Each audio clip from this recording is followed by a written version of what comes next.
દાખલા number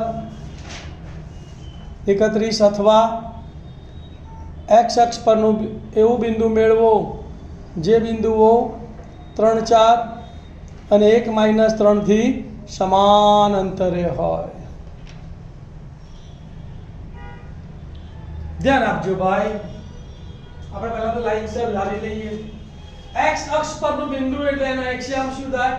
x0 અને y અક્ષ પરનું પૂછ્યું હોય તો 0y લેવાનું। તમને મેં વારંવાર યાદ દેવડાયેલું છે, બરાબર?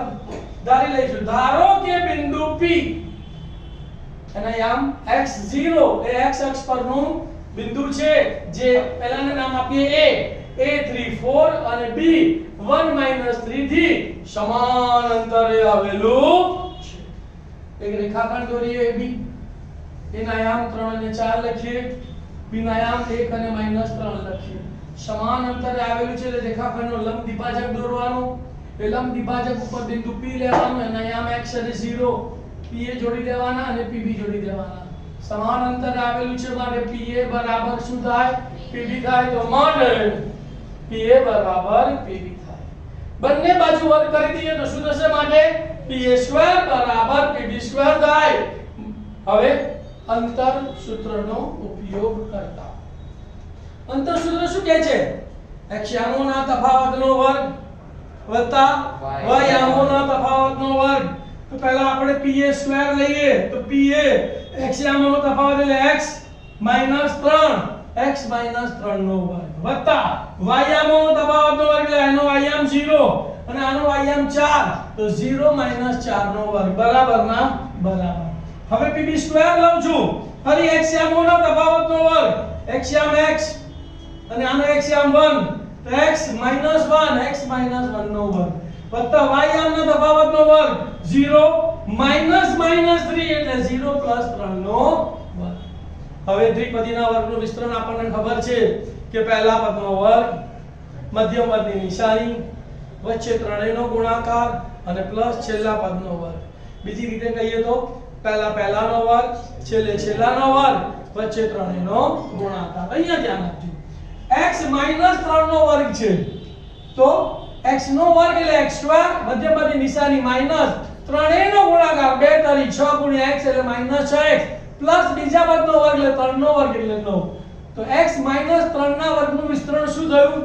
x² - 6x + 9 0। હવે આનો વાળો પ્લસ ના પ્લસ, 0 માંથી -4 જાય તો -4 -4 નો વર્ગ એટલે +16 તો +16 બરાબર ના બરાબર। સેમ રીતે આનું વિસ્તરણ તો x નો વર્ગ એટલે x², મધ્યમ પદ માઈનસ તો માઈનસ ત્રણેયનો ગુણાકાર 2 × x એટલે 2x તો -2x પ્લસ 1 નો વર્ગ એટલે 1 તો x - 1 ના વર્ગનું વિસ્તરણ શું આવ્યું બોલો?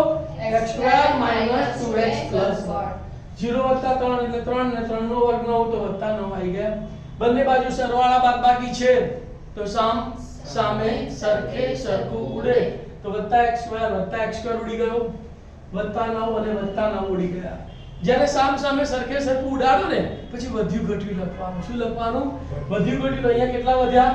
-6x + 16 તો -6x + 16 બરાબર ના બરાબર। અહીંયા -2x + 1 તો -2x + 1। હવે x ની કિંમત શોધવાની છે તો x ડાબી બાજુએ, સંખ્યા જમણી બાજુએ। આ -2x ને આપણે આ બાજુ લાવીએ તો કેવા થશે? +2x તો અહીંયા શું લખાશે? -6x + 2x બરાબર ના બરાબર। આ 16 ને સામે લઈ જઈએ તો એક તો ત્યાંનો ત્યાં +16 સામે જાય તો -16 તો અહીંયા શું લખાશે? 1 - 16 તો 1 - 16 6x માંથી 2x ગયા, ઓછા અને વત્તા એટલે વિરુદ્ધ નિશાની છે બાદબાકી, મોટી સંખ્યા માઈનસ તો -6 માંથી 2 જાય તો 4 એટલે -4x, 1 માંથી 16 ગયા તો 15, મોટી સંખ્યા માઈનસ એટલે -15। બંને બાજુ નિશાની બદલી કાઢીએ તો માટે અને 4 ગુણાકારમાં સામે જાય તો ભાગાકારમાં તો માટે x = 15/4। ગમે ત્યારે ગભરાવ ને કે આવો જવાબ તો હતો હશે 15 ચતુર્થાંશ, જે આવે એ જવાબ લખવાનો। આપણા પગલા સરવાળા બાદબાકી સાચા હોવા જોઈએ। ગભરાવાનું નહીં કે આવો 15 ચતુર્થાંશ તો ના આવે, બગડો કગડો કે પાછળો એવો જવાબ આવવો જોઈએ ને, એવું કોઈ જ નહીં, જે આવે એ જવાબ। તો x અક્ષનું બિંદુ કીધું છે તો x ની જગ્યાએ લખવાનું 15 ચતુર્થાંશ, y આમ તો 0 છે તો જવાબ લખી કાઢીશું x અક્ષ પરનું બિંદુ 15 ચતુર્થાંશ 0 છે।